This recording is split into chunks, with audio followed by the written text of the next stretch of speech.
Assalamualaikum warahmatullahi wabarakatuh. Selamat pagi dan salam sejahtera untuk kita semua. Yang terhormat Presiden Pembimbing dan serta seluruh peserta debat dan hadirin yang saya hormati. Puji syukur marilah kita panjatkan kehadirat Tuhan Yang Maha Esa karena atas limpahan rahmat dan karunia-Nya kita dapat berkumpul dalam acara debat pada hari ini. Debat kita hari ini mengangkat situasi yang sangat menarik dan relevan dengan kondisi hukum di Indonesia saat ini, yaitu tidak ada keadilan tanpa kepastian hukum.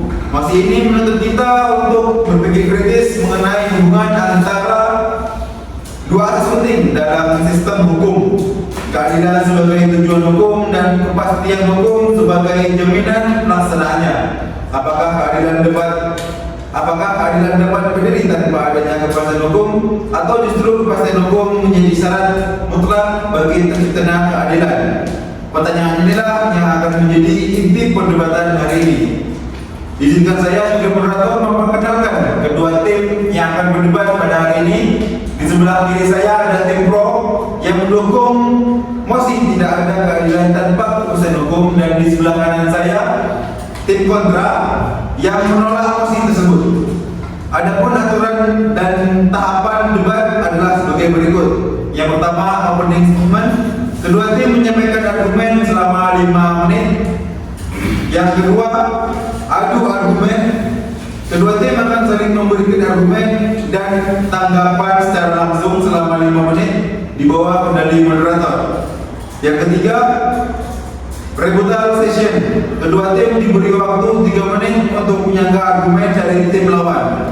Yang keempat, closing statement. Kedua tim diberi waktu selama 2 menit untuk menyampaikan kesimpulan akhir. Baiklah, tanpa berlama-lama, mari kita mulai sesi pertama pada debat hari ini. Kepada tim pro, kami persilakan untuk menyampaikan opening statement selama 5 menit.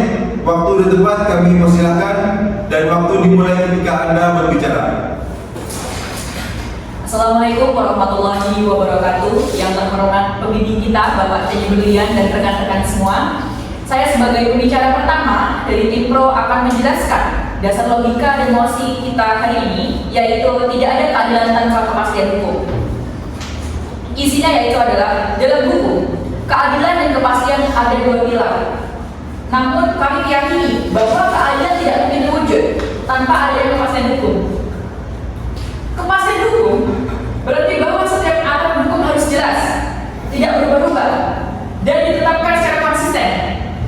Dengan adanya kepastian, masyarakat tahu hak dan kewajibannya. Dengan adanya kepastian, masyarakat tahu hak dan kewajibannya, dan situlah lahir sebuah keadilan. Ketika hukum diberlakukan sama kepada setiap orang secara logika hukum.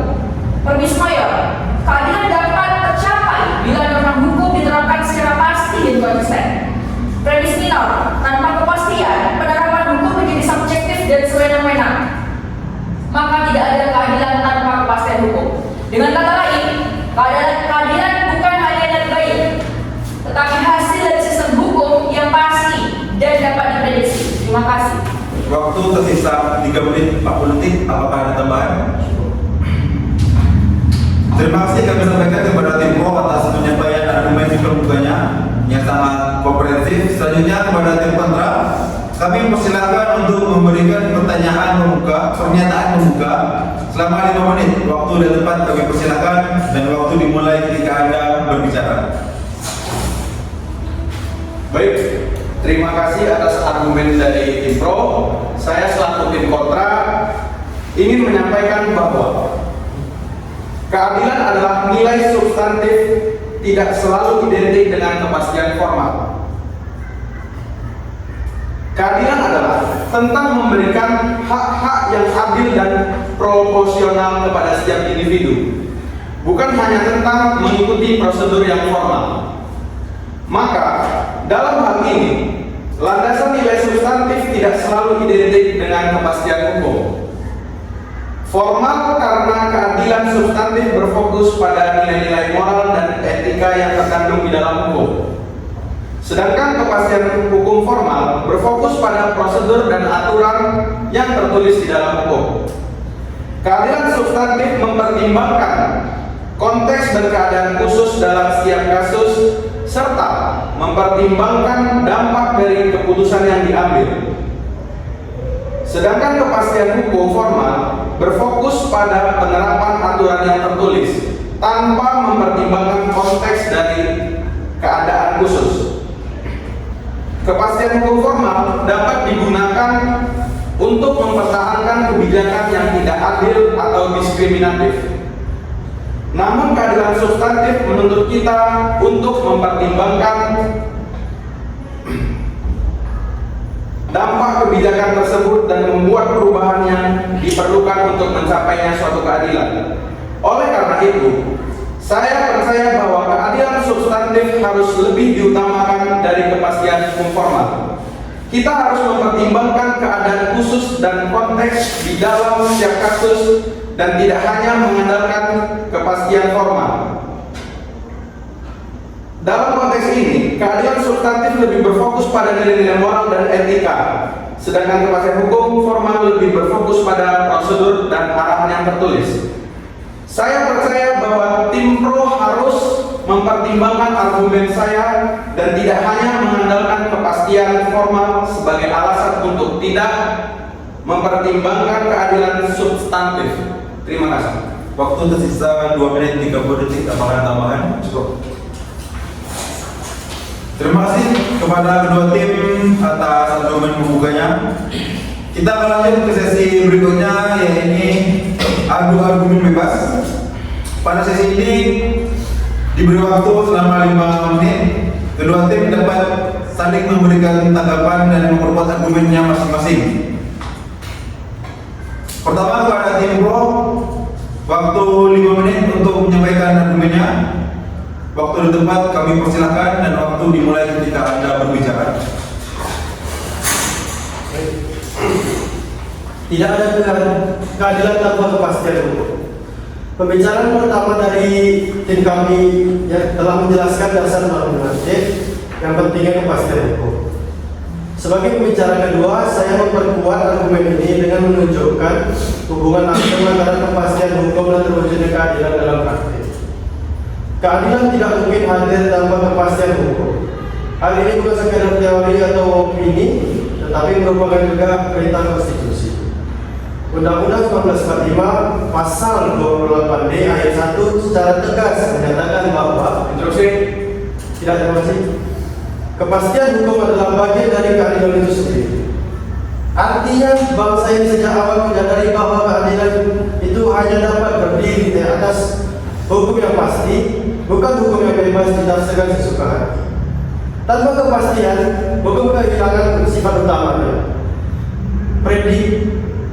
Prediktabilitas masyarakat tidak dapat menyetujui bahwa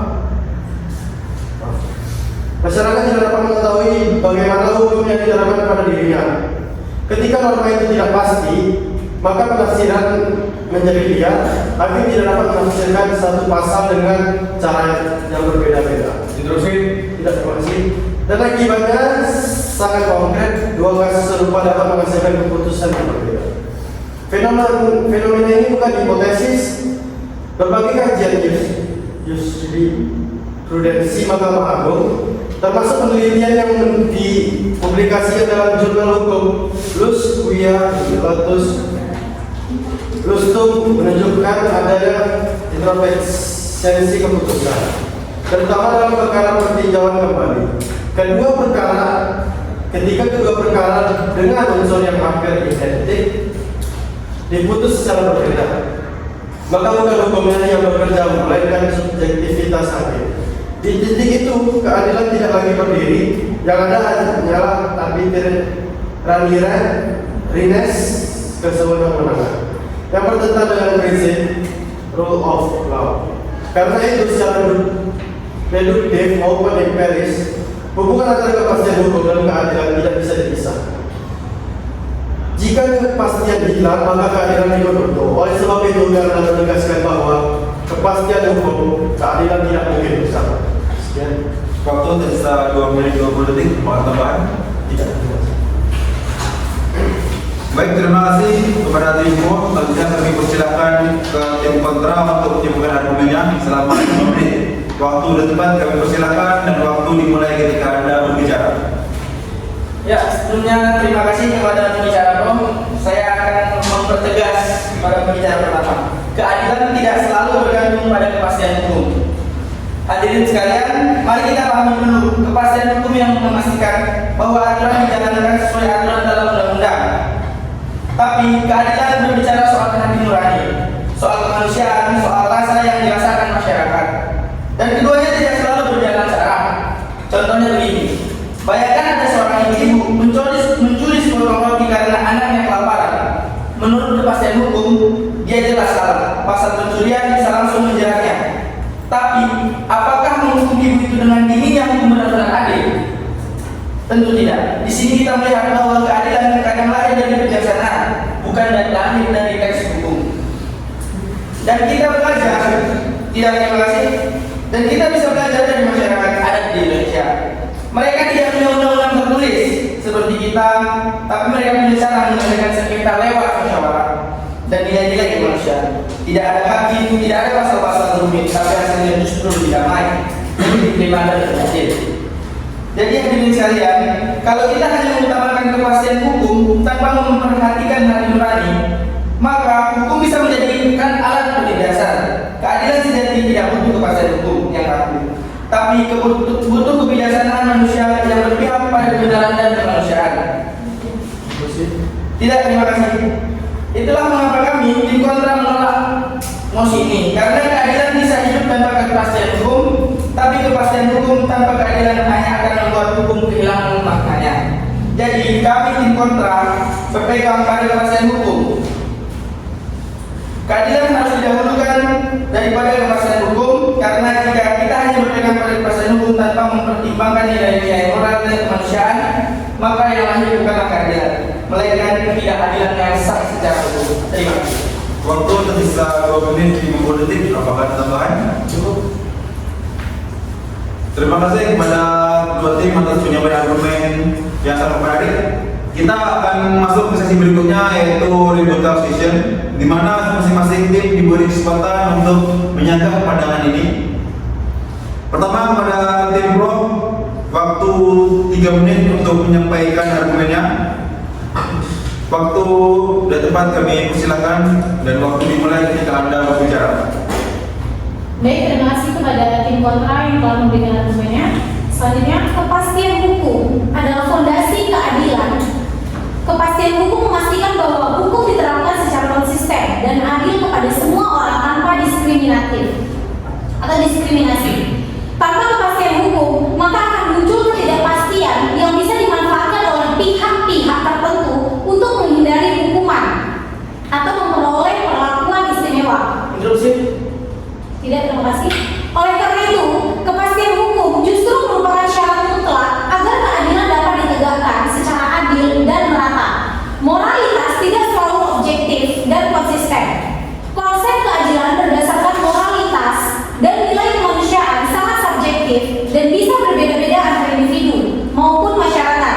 Jika keadilan hanya bergantung pada pertimbangan moral semata, maka hukum bisa menjadi inkonsisten dan rawan penyalahgunaan wewenang karena penegakan hukum bisa menafsirkan moral berbeda-beda sesuai kepentingan.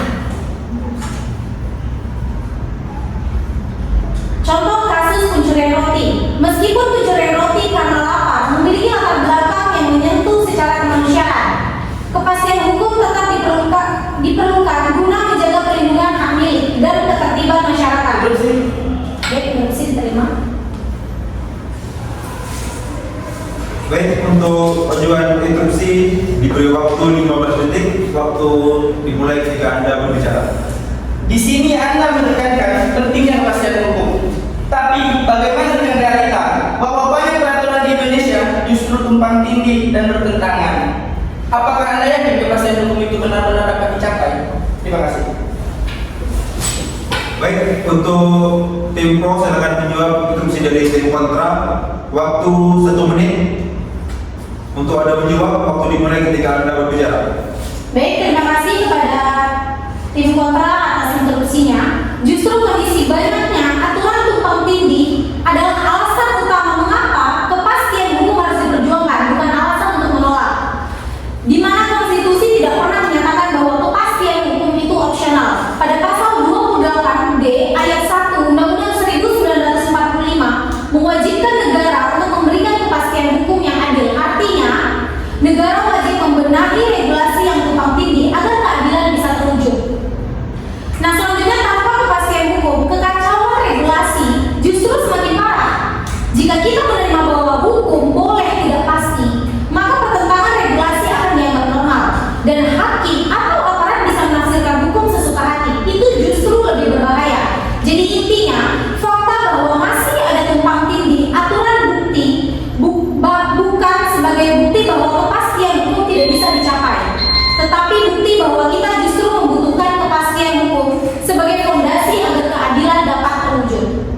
Bagaimana tim kontrak?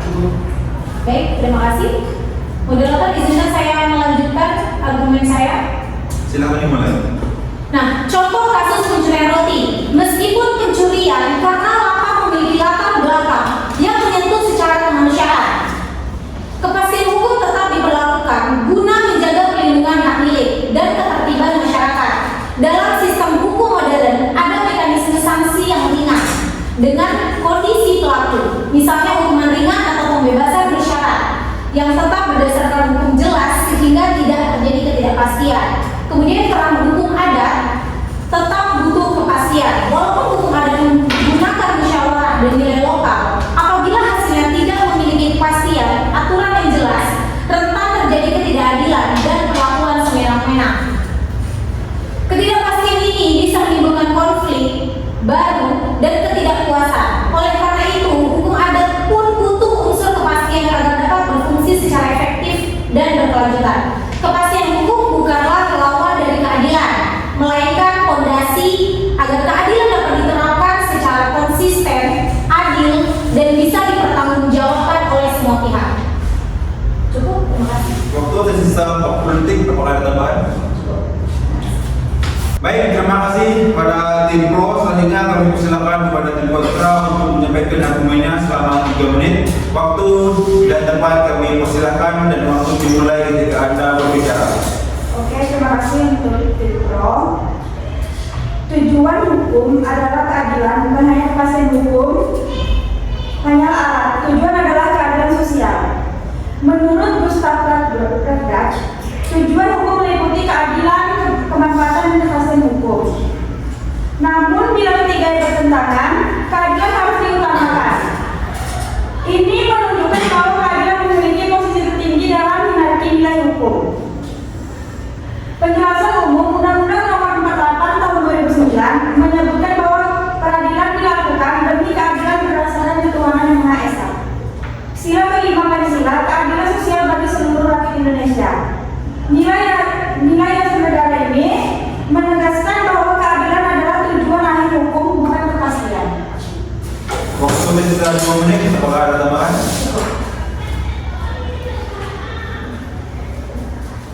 Baik, terima kasih. Ini kita sudah sampai pada sesi terakhir, yaitu closing statement. Pada sesi ini masing-masing tim diberi kesempatan untuk menyampaikan kesimpulan akhir dari seluruh argumen yang telah disampaikan.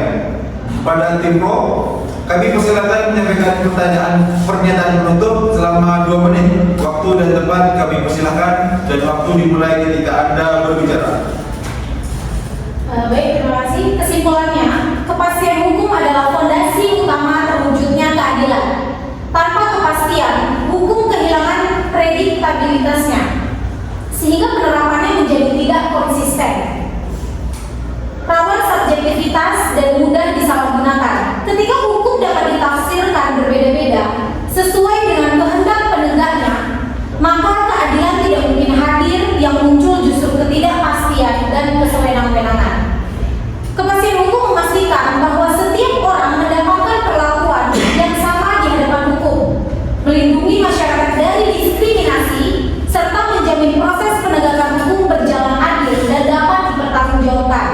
Karena itu, keadilan hanya bisa diwujudkan melalui hukum yang jelas, tetap, dan konsisten, sesuai dengan prinsip konstitusi dan azas rule of law. Terima kasih. Waktu tersisa 1 menit, apakah ada tambahan? Baik, terima kasih kepada tim pro. Selanjutnya kami persilakan kepada tim kontra untuk menyampaikan pernyataan penutup selama 2 menit. Waktu dan tempat dipersilahkan dan waktu dimulai ketika Anda berbicara. Terima kasih. Izinkan saya menutup argumen dari tim kontra dengan pendekatan filosofis dan refleksif untuk melihat mosi ini bukan sekedar dari sisi formal hukum, tapi dari hakikat keadilan itu sendiri. Pertama, mari kita ingat kembali bahwa keadilan adalah tujuan akhir hukum, bukan kebalikannya. Artinya hukum hanya bermakna sejauh yang mampu menghadirkan keadilan di tengah masyarakat. Jika suatu hukum sudah pasti tapi hasil penerapan menimbulkan penderitaan, diskriminasi atau ketimpangan, maka kepastian itu justru kehilangan legitimasi moralnya. Maka dalam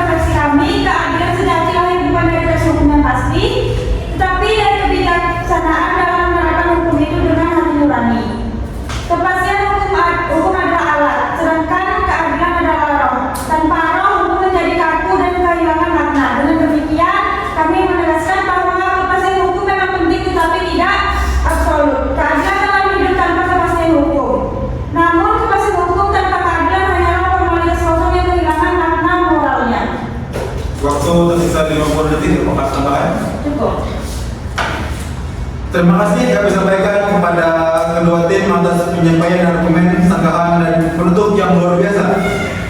Brownie masih tidak ada keadilan tanpa kepastian hukum. Kita semua belajar bahwa sistem hukum yang ideal menurut keseimbangan antara keadilan substantif dan kepastian hukum formal. Semoga debat ini menjadi wadah pembelajaran bagi kita semua untuk berpikir kritis, berargumentasi dengan logis dan menjunjung tinggi nilai-nilai ilmiah serta etika akademik. Dengan demikian berakhirlah jalannya debat pada sesi kali ini. Saya sebagai moderator mengucapkan terima kasih kepada tim pro dan tim kontra serta seluruh hadirin yang telah berpartisipasi secara aktif. Saya akhiri, wassalamualaikum warahmatullahi wabarakatuh.